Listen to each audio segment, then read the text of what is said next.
Today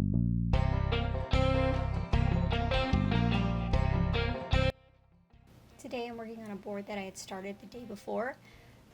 It is a butcher block board. I already cut down with various wood strips and glued them and let them sit overnight with pressure clamps.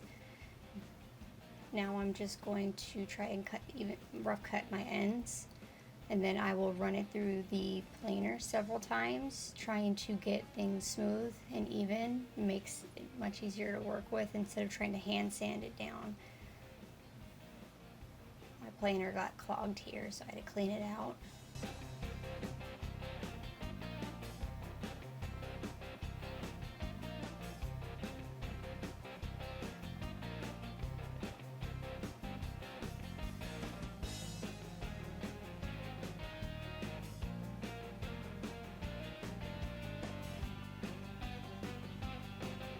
Now that I got it planed down, I'm going to go ahead and double check my edges to make sure everything's smooth and even.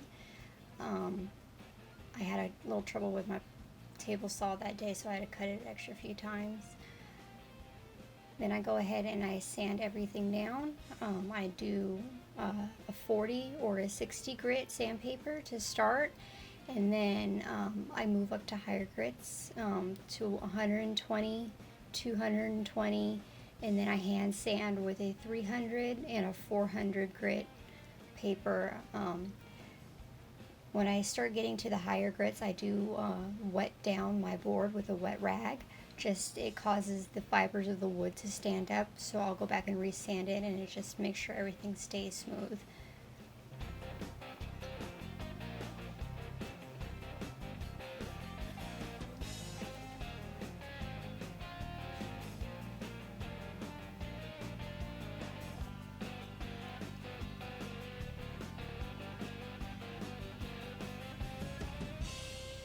This is me wetting down the board with the rag. I'll let it sit for a few and then come back and start sanding again.